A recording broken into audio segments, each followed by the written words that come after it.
Welcome to A Kind Life. Today I'm joined by Nicole Groch. How are you going, Nicole? I'm good. Thank you for having me. My pleasure. Thank you so much for being here. I actually came across you on Instagram and I was really intrigued straight away. I thought, oh, this would be really interesting. Like I haven't had someone on the podcast before that does what you do. So tell us a little bit about yourself. Well, so I am a freelance, cruelty-free, vegan-friendly hair and makeup artist. I've been freelancing for 30 years, so I'm giving my age away a bit there. And I've also been involved with Choose Cruelty Free, which is actually no more, but I was volunteering as their PR marketing person and doing all their hair and makeup shoots for 20 years. And then I took over as president. And then I became, in June 2021 officially, I worked on a big merge, and Choose Cruelty Free is now under Cruelty Free International, and we're under the Leaping Bunny program now. So Choose Cruelty Free is no more. So I'm now the Australian Programs Manager for Cruelty Free International, as well as being a hair and makeup artist. Wow, yeah, you sound very busy. And I think you have your animals as well at your house, don't you? I do. I have rescued guinea pigs, and I've got my uncle's canaries, which when he passed, I took them on, and they fly around as well. So little animals in my house at the moment, but loving it. All vegan animals, I have to say. So that's nice. Don't have to feed them meat. Yeah, wow. Oh my gosh. Yeah, I can't even imagine. You've got a lot going on at home and at work by the sounds It's of it. noisy. Yeah. And How did you, messy. oh, I bet. How did you ever get into hair and makeup? Would you believe when I was 8 years old, I decided I was going to be a hairdresser? It was either that or a dolphin trainer, which as a vegan now, I wouldn't even contemplate, but I didn't want to move up to Queensland and leave my family. So it was like, no, I'll be a hairdresser. And so at the age of 14, I started working part-times in salons. Then I went and did my apprenticeship at the end of year 11. I went and did an apprenticeship in High Street, Armidale. And it was a 4-year apprenticeship, but we were one of the first salons back in the day that used Aveda. And Aveda was cruelty free. And I thought, oh, and that sparked my interest. I never really even knew what cruelty free meant. I mean, we're talking the 90s. And I'm like, oh, cruelty free, what's it all about? So, anyhow, started to ask questions. As I went through my apprenticeship and finished, I knew I didn't want to be in a salon. So, I then went and did a makeup to University for Makeup Artists and did that. And I thought, I'm going to freelance. And in Melbourne, to be able to freelance, you need both hair and makeup. You can't just be one or the other. So that's why I did the makeup. And I thought, I'm going to be a cruelty-free makeup artist. That I'm absolutely going to be cruelty-free. So I started, and this is where I learned there's a lot of deception in the industry. I would ring up all these brands and say, are you cruelty-free? Absolutely. We don't test on animals. Absolutely. I'd email. Absolutely. Again, all not exactly factual, but you believe it. You're young and you take that on. So I thought I was cruelty free. Somehow, and I don't even know how, I stumbled across the organization Choose Cruelty Free. And I sort of said to them, look, I freelance, I work with celebrities, I'm happy to volunteer and do whatever I can for you, do, campaigns, whatever. They were happy to have me, and I loved doing their stuff. I did a lot of their campaigns, the I'd rather go naked than wear fur campaigns in Australia. I did all that. Back then, people were very willing to do things for free. So we could get celebrities very easily to do things. Even Qantas actually flew Wendy Matthews down for a commercial for us with 7 other celebrities. No one asked cent. It's very different demographic nowadays. And so I just kept going on doing free stuff. I said no to so much work. I had an agent. I was with a modeling agency represented by them, and they'd say, can you do this? Can you do that? No. Animal tested. No, it's meat. No, it's this. No, it's that. I actually wasn't vegan then. I was vegetarian, but I was still, there's no way I'm doing something that's promoting products that are tested on animals or promoting fur or promoting leather clothing. So I lost a lot of work. And what I'm very happy to say is in the last 10 years, there's been such a shift that people are now searching me out on Instagram because I am a cruelty-free vegan hair and makeup artist, not despite of being that. So that is just such a lovely thing to have clients coming to me because I'm vegan and they're vegan and they want that. So that's great. I bet, yeah. And so, I mean, I think a lot of people know, but not everyone. I've noticed in conversations that some people don't know the difference between cruelty-free and vegan. So can you just explain that? There's a huge difference. So And a lot of vegans need to understand the very important thing is vegan ingredients can still be animal tested. So a vegan product does not mean that the product has not been animal tested, or the ingredients that made up that product has not been animal tested or is still being animal tested. So you need both to truly be cruelty-free and vegan in your lifestyle, especially when it comes to cosmetics, personal care, and household cleaning products. You truly need to look further into the individual ingredients. And that's where an organization such as Choose Cruelty Free and now Cruelty Free International come in. And yes, Cruelty Free International is not per se a vegan organization, and they have brands that would have animal products, but they very clearly give you that, there's on the website, when you're looking at the list, you can type in your ethical preferences. You want vegan, you want palm oil free, you can look for that.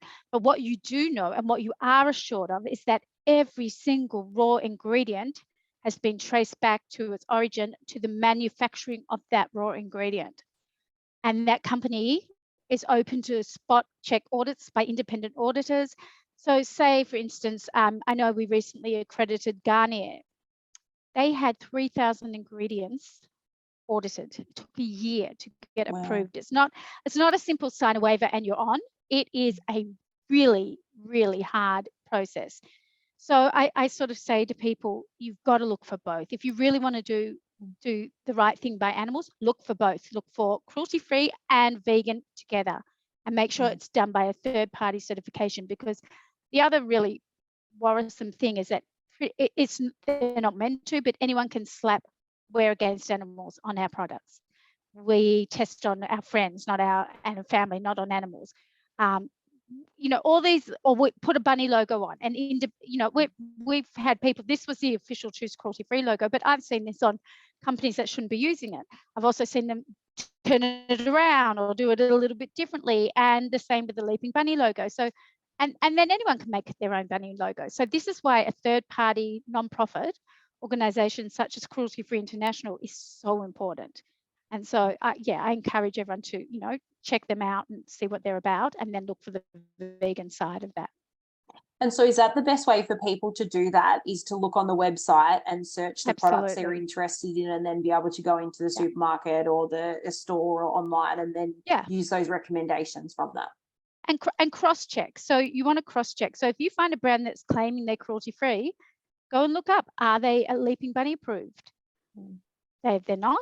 Okay, who are they approved by? Do I trust that? Do I not trust that? That's up to you. That's up to the individual. I know I would only go for Leaping Bunny or formerly Choose Cruelty-Free brands, because I know how far, like with Choose Cruelty-Free, we went to the raw ingredient suppliers. We didn't go so far down to the raw ingredient producers because we were a grassroots organization. We didn't have a huge international organization that could do these audits. But, we went pretty far. We went further. We were the one step sort of below Cruelty Free International. So I think it's up to the individual to do their homework. There are, of course, going to be little grassroots companies out there, like in a market, someone who's made olive oil, whatever. But again, they don't know if they've added essential oils. Where's that come from? Has that been animal tested? So that's why utilizing the facilities of Cruelty Free's Leaping Bunny program is so great, because we've done that work. We've worked with the companies, and you can be quite secure in the knowledge that they have been thoroughly checked. Yeah. And when you started out in hair and makeup, like how long did it take you to research all the products that you were going to use? Like, was that quite a process? It was a constant process, and it still is a constant process. It's a never-ending cycle. And initially, so I had that, and then when I had my children, I also started a blog called Living Safe, which is still around, livingsafe.com.au, because I also was very much about using safer ingredients for humans as well. So it wasn't just about cruelty-free, vegan. I was really making it out of myself. It was about cruelty-free, vegan, talc-free, paraben-free, sulfate-free, any dangerous ingredients free. So I was limited to such a teeny tiny amount, and I made it work. I used, back then, they're not even in production anymore, but there was a wonderful ethical brand called Earthy Essences from Perth. It's a mouthful, Earthy Essences. And she had Illusion mineral makeup, and I got them delivered from Perth, and I would use them on everybody. And while it worked for 95% of people, there was 5% of people that dry mineral powders just doesn't work for. So it was really hard for me. There was a stage where I was really quite limited to what I could do, and it was hard as a professional hair and makeup artist. But now I'm spoilt for choice. I really am. It's just wonderful. Like, you can get it from anywhere, and also with the e-commerce, you can get it from anywhere in the world. So does that mean that the demand for it as well has increased, and that's why there's more products now than what there would have been when you first started? The demand is huge. The big companies such as Garnier have realized people want this, and that they're coming aboard. And that to me is amazing, because I look at it this way: if big companies are willing to do this work, they're going to influence, the ball's going to roll. It's like you go into a supermarket now as a vegan, and we buy vegan food in supermarkets. So if we're willing to do that in a supermarket, then we should be supporting brands that are bringing out cruelty-free vegan products as well, and show them that there's a demand in that, and that will get the ball rolling. Change doesn't happen from outside, it happens inside when you get to know them and you work with them. I think protests are great in certain areas, but I think when it comes to cosmetics, change is going to happen by showing by example what you can do with these products, and by education, and by working with the companies themselves to show that they can do it, that it's okay to do it. And the animal testing that's done on cosmetics, I often get asked, oh, but surely they don't, what do they put lipstick on the bunny? Do they shampoo its hair?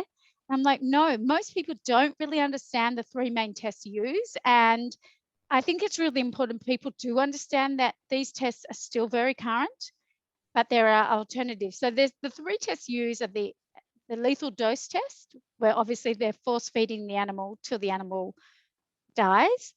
Then there's the eye test, where they're restraining the animal, no painkillers, dripping the product continually into the eye. Again, the animal's euthanized at the end, but already in severe pain. And then the other one's the skin test, the dry skin test, where they shave the skin till it's raw, and they keep putting the product on the animal till it's blistered, infested. Again, the animal's killed at the end. So people, once they understand that, they're horrified, and rightly so. They're like, oh my God, that's terrible. Oh, ooh, what can I do? Again, Cruelty Free International will help you. But the thing is, there are alternatives. There's computer modeling. There's cultured organs, cultured blood cells. There's they've made a thing that's like a human eye, but it's just, there's amazing technology out there that mimics the human body and gives a much more accurate, in my opinion, and a lot of scientific evidence showing this, much more accurate result. Because what affects an animal, no matter how closely related we are, that tiny deviant is enough to set off a complete chain reaction that can make us very sick or allergic, but may not affect the animals. So we really do need to use it on things that are relevant to our bodies. And so that's really promising. And the other area where I try and explain, and this is actually, I copped a lot of flack for this, is the beauty industry when it comes to Botox and fillers. That's another really, look, I got slammed once. I put something up about Botox, about how you can't be truly vegan if you're using Botox. And this is where I say clearly, if you're using Botox for beauty, I understand people need Botox for medical reasons. I've had it for once before for medical reasons. That's survival of the fittest. That's not for vanity. But Botox used for vanity, every single batch of Botox is tested on animals to the death. It's not just they tested it years ago and that's it. Botox is continually tested because it's unstable. It's a neurotoxin. It's botulism.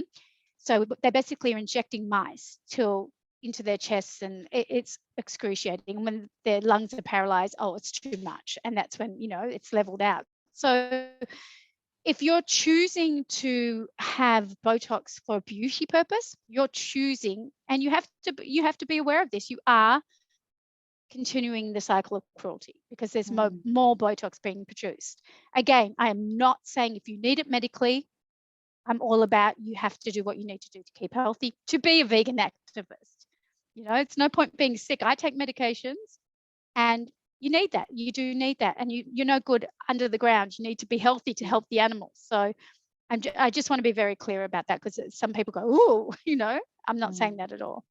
Yeah, that's something I haven't thought about or looked into, so I wouldn't have had any idea. So thank you for explaining it. And even as well, the horrific ways they test for animals, like I wouldn't have known that there was the 3 forms of different types of testing. Yeah. And look, it's not nice to share it, but knowledge is power, and it creates change. And I'm hoping that people watching this will go, I didn't know that either. And it's not so hard. I mean, the easiest thing it's harder to change your food than it is to change your shampoo, your cleaning products, your deodorant, your lipstick. They're easy. And nowadays you've got options, and they're in the supermarkets. It's not so hard. So, I encourage people to really just make the little, like, step by step, finish what you've got. And then next time you're going out to buy something, look into it, look a bit more. And, like brands like Ethic, who are all fantastic, plastic free, but they're also vegan and cruelty free. I mean, those brands are fantastic, and they're really hitting the market hard and fast. Yeah. And you mentioned earlier about even being a professional hair and makeup artist to celebrities. So is there any names that you want to drop that you have anyone who might know? Yeah, look, I've done a lot.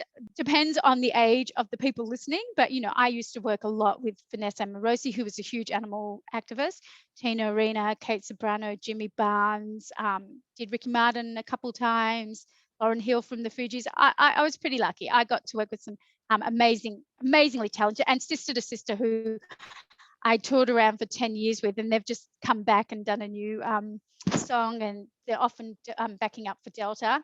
I traveled the world with them. Some of the highlights was with them going and doing film clips on Miami Beach, and then with Tina took me to Egypt to film around the pyramids and the Valley of the Kings or the Queens. Oh God, I forgot. All I remember is someone tried to buy me for a couple camels, like at one of these, and I'm like, yeah, okay. I didn't get sold, but I could have been sold. So I have had, I've had a pretty wonderful career, despite turning away a lot of stuff. Could I have been in Paris during Fashion Week? I had opportunities, I turned them down.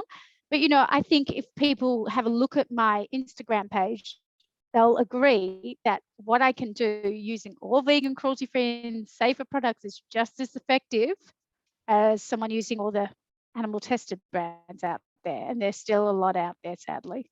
Yeah. And how did you mentioned that you're part of an agency. So is that how you got a lot of those jobs with like celebrities and things? Or Yeah. No, actually, trying to think back.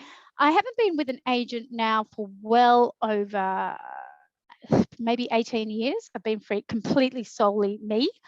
The agency was probably initially, I think the ball started rolling. I think my first ever shoot with a celebrity was Tina Arena back in the 90s. And I worked with a photographer and did a shoot with her, and didn't work with him again, but worked with her continually. Then met another photographer who was an amazing man, Pierre Baroni. He passed away sadly last year, but he did so much of Sonia Mushroom, and I was his sort of hair and makeup muse. I did all the work with him, and we were a team for easily from my mid-20s to late 30s. So, it was a really wonderful sort of ride. And, it was a side of life I would never normally see, because I'm pretty conservative and pretty straight. I'm not a party girl. I don't really drink much, never smoked. So I got to still do the rock and roll side of things, I guess, without having to be rock and roll, which I surely wasn't. So that was fun. Yeah, fantastic opportunities. And like you said, you got to travel as well, which is, amazing. Yeah. And you mentioned, that in the past you have turned down events. Like, would you be quite honest with when you were approached about certain events that obviously didn't align with your values? Were you always open about the reasons why? Loud and proud vegan here. Yes. So much so that I remember one time my agent said, when I was with the modeling agency, Fashion Week, you can do this one, you can use your own cosmetics, it's fine, you don't have to worry about it. Get there, there's teams of makeup artists in Melbourne and Sydney, we're all there. we're all working on the models. Half an hour before the show, I won't say the name of the brand, but a major sponsor came in, unbeknownst to all of us, starts putting banners up of their cosmetic company for the media and the press, throwing T-shirts and products at makeup artists. And it was, everyone else grabbed, but it was only myself and one other hair and makeup artist that went, nah, not wearing it, not putting it on, not taking it. Didn't always go well, or, and back then there was a lot of, oh, here she goes again, like back then I was way beyond my time, or before my time, I should say, not beyond. So yeah, that was a little bit hard, but I'm the sort of person, if I believe something, I go in full guns blazing. I can't help myself, and I'm not shy in opinions. I'm not shy in coming forward if I believe something is right. Yeah, that's awesome. And so when you started, you mentioned that you started volunteering with Choose Cruelty Free, and then more recently it's become like an actual paid position. So like job. So tell us about that, and I guess, like a lot of people, obviously, within the vegan or animal rights movement, we all have hopes and dreams of being able to get a paid gig in this at some point. So yeah, tell us about that journey. Yeah. So how it all came about is, I had been watching with great interest for a long time how a lot of small cosmetic brands, Australian cosmetic brands, the moment they got a little bit bigger and more famous, they got bought out by a bigger company. And this was a continual situation that was happening continually. So what that meant is, if we were always going to stick to only approving companies that are owned by themselves, that are solely vegan, you're going to be left with such a small pool to shop from, that for the average person who's not into animal welfare, but would be happy to go cruelty free, they go, too hard, I'm just going to grab what's on the shelf. So my thought was, we've got to branch out. And also the other thing is, all the laws affecting animal testing, it's not just what happens in Australia. So, the ingredients that goes into cosmetics, if you look at the back of a pack, even if it's essential oils, they're coming from Europe, they're coming from India, from Asia, from the Middle East. You don't know where they're coming from. So to say our product's made in Australia and is not tested in Australia, well and good, but your ingredients may have been tested in another country. So saying we're Australian does not mean you're exempt from animal testing. And the only way, so to me, it made sense to sort of go, well, when I took over as president, I sort of said to myself, we need to find a new home for Choose Cruelty Free. There were staff changes, things going on, but I could also see we couldn't get anywhere. We were being affected by what was happening in Europe with REACH. And this is something I thought, well, we really need to be unified globally. We need to have a unified body that can govern this and watch this and help companies navigate these really difficult, they're difficult laws and regulations around the world. And we need that body. And Cruelty Free International, my boss, Michelle Thew, the CEO, is phenomenal. She is so good at what she does. And I have learned so much from her, and I'm still learning. Very different protocol when you're dealing on an international level and you're a nonprofit to when you're dealing just in Australia. I'm incredibly proud of what we achieved at Choose Cruelty Free. Choose Cruelty Free, I think, was around for 30 years or something, a bit over. Incredible what a small group. I mean, we were a group of volunteers. We were basically, for most, except for the last 7 years, there was just volunteer directors, and we all volunteered. We only had part-time paid staff for the last 7 years, and that was only 2 part-time paid staff. And we achieved a lot. But again, once e-commerce opened up and people are getting things from all around the world, you can't just keep yourself in this little pool of Australia and think you're not being affected. We are affected by everything. So that's why I sort of reached out to Cruelty Free International, and I said, look, I would love to merge it, but I've volunteered for 20 years. We're in COVID right now. I can't work as a hair and makeup artist. I would love to still continue, but would there be a paid position for me? And that was something as a vegan, that was a really big, hard thing for me to ask, because I sort of feel like working for animals, I shouldn't be paid. To try and help animals, I shouldn't be paid. And I really had to learn from mentors that it's okay to make a living, if you need to make a living doing an ethical job, it's okay to be paid. That's how life works. And I still struggle with it. Mentally, it's still like, it doesn't feel right. But you're any vegan out there, if you're going to work for a charity and it's to help animals and they offer you to be paid, you're doing a good job. You're doing something special. You're doing something worthwhile. You need to pay the bills. You need to buy the vegan food. You need to live in a house with vegan furniture. So it's, you can't be to the point where you're always like that, like turning down every single payment that's coming your way, because you won't survive. Yeah. And so now in your working life, I suppose you could say, like, are you doing the majority of that or hair and makeup? Like, what sort of split are you in now? Still, hair and makeup's my bread and butter. Like, that's my main job. And I'm busier than ever, because after COVID, when we came back, it was like, it's probably been the busiest year I've ever had in my life. It's just crazy. My kids never see me, which isn't great, but I'm working 7 days a week type thing. So it's nice now to have a couple of days off over this Christmas period. But of course, kids have gone away, so I'm still by myself. Well, by myself, I've got the piggies, got the canaries, not by myself. But yeah, I'd still say hair and makeup. Cruelty Free International, because the merge was in 2021, right at the peak of COVID. Michelle, through the CEO, she only could come out a couple months ago, and we went to Sydney and Melbourne. We did a few press and media stuff and met some companies. She will come out more frequently. The ball will start rolling. You'll see more of Cruelty Free International's presence here in Australia. And I know as well, you mentioned before about COVID, obviously you're affected by that with your hair and makeup, but I know that during that time you actually used it to do some fundraising for animals as well. Tell us about that.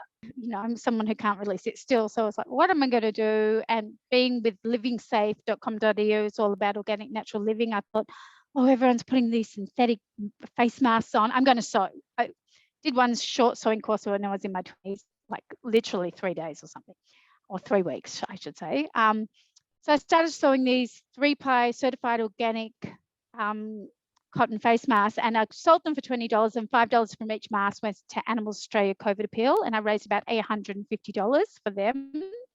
I also did a big COVID nurses gift initiative for the Alfred Hospital. I raised $74,000 from amazing companies, vegan companies, who donated everything, from lipsticks and skincare and vegan chocolates, we put together 800 bags at the Alfred Hospital, and then I got kids to draw thank you posters, so I did that. And then, so that was my fundraising, but I also then taught myself to draw through some YouTube tutorials, and I started doing pet portraits, dog portraits, and found I could copy a photo. I don't like to think of myself as an artist. I'm a copier.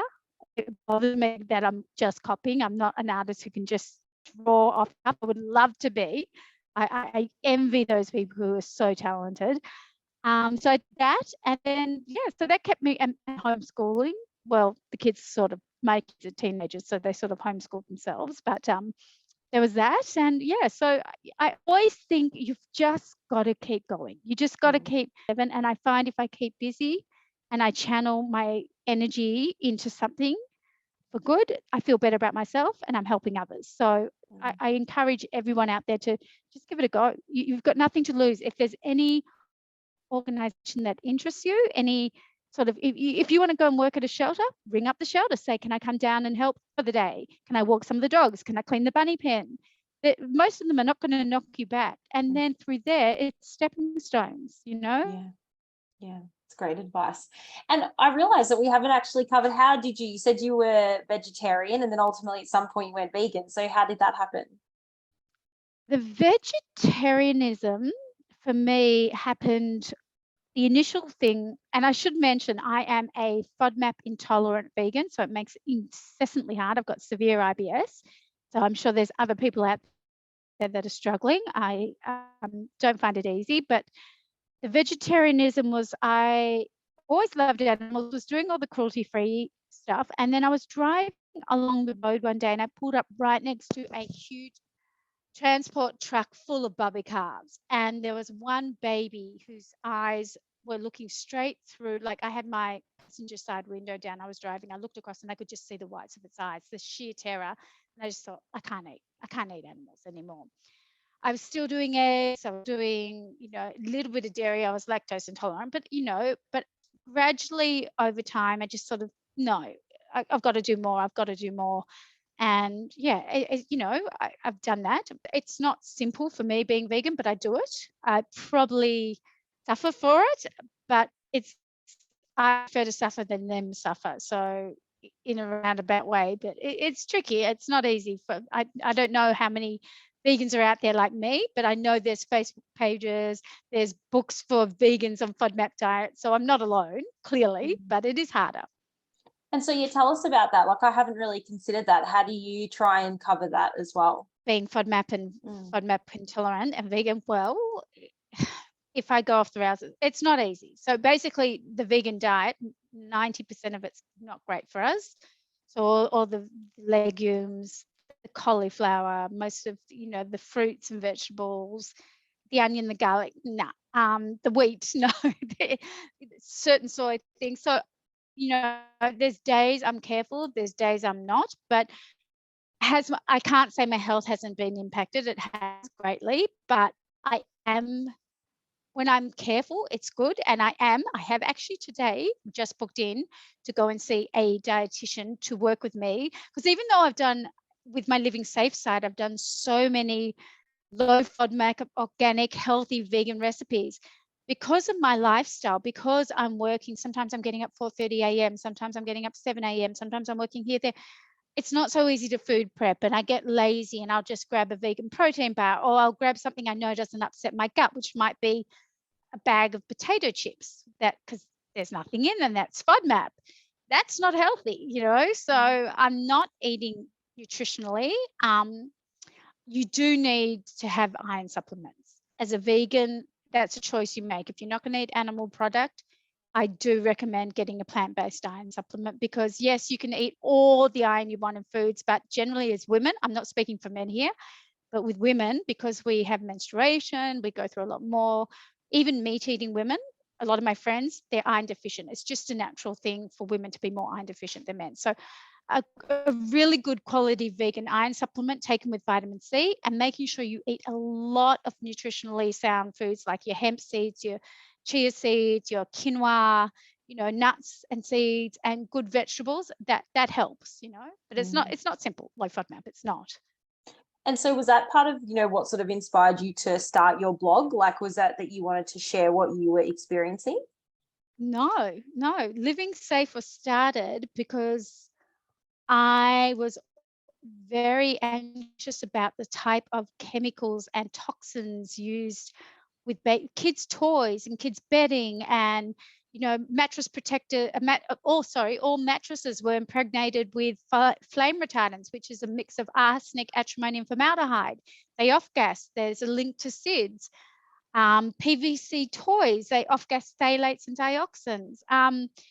Pesticides in foods. And to me, when I became a mum, that instinct to protect them went even further. So I started researching, and then I wanted to put the cruelty-free and the veganism with that. And then I realized there was a whole area. So the livingsafe.com.au site's got an area for pets, an area for babies, an area for skincare, personal care, an area for food, low FODMAP. It's got all different areas, and I've written hundreds of articles. I wrote a book. I turned it into an ebook called 10 Easy Steps to Toxic-Free Living, which is like, I think 95 cents on Amazon. It's a very cheap buy, but it's not something I put a lot of effort into marketing. I didn't care. It was more about that website's up there to help, and people navigate being toxic-free, vegan, and cruelty-free all together. It's a three-way combo, and it's quite difficult, but thankfully it isn't as difficult as it was when I started back in March 2011. Yeah. And so is that, are you planning on, I guess, moving forward, is there anything like that you're working on? Are you going to continue to add articles to that, or do you have plans for another book, or, what will you be working on? I haven't really thought through that right now. I'm always, if I think of an article, I'll add it. But right now with the merge, my focus is really on trying to get Cruelty Free International and Leaping Bunny more recognized here in Australia and to keep doing the hair and makeup work. Life is busy. It'd be great if I had an extra days in the week. And I don't know, but this year has just been like a tornado. It's been so fast. You blink and you miss it. And I just feel like, yeah, I'll do more, but I don't know what. I'm the sort of person, I change things all the time. I'm all over the place, and it's funny because when I stop at the end of the day, I stop. Like I hit the bed and I'm out because I'm exhausted. Yeah.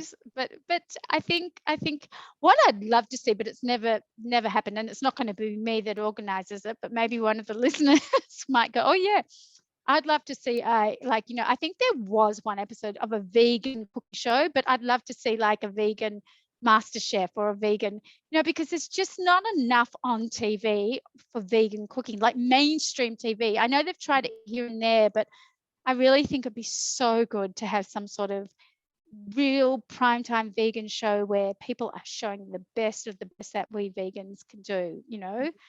I think the happiest day for me recently was finding that Golden Gay Times plant-based. Like you can get that.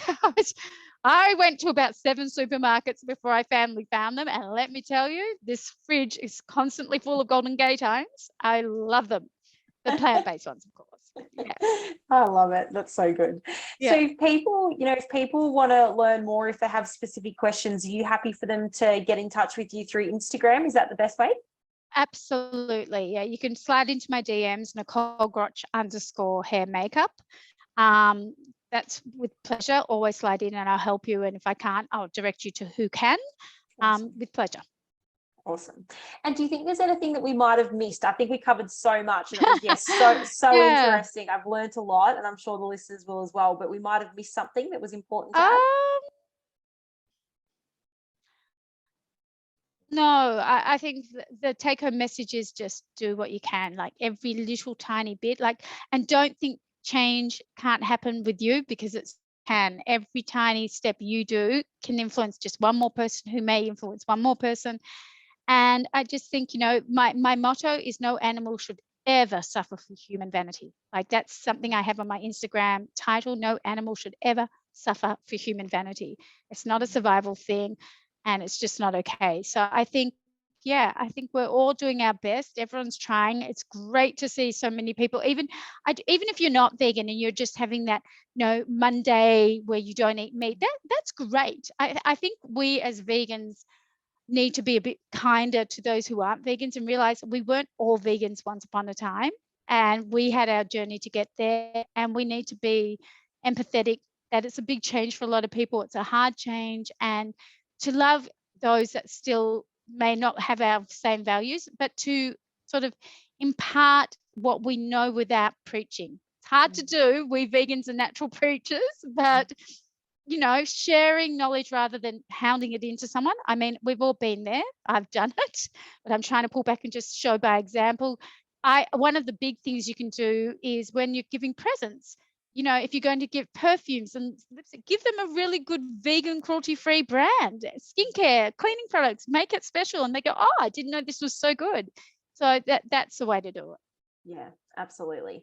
Well, thank you so much. Thanks for sharing your story, and also so much insight into, the ways we can take action as individuals when we're buying different products. We always, I think, vegans, we always think about food products, and, there's other things that we think, oh, we'll eventually get to, but we may not have. So thank you so much for sharing all your knowledge, and look forward to seeing what is coming up for you.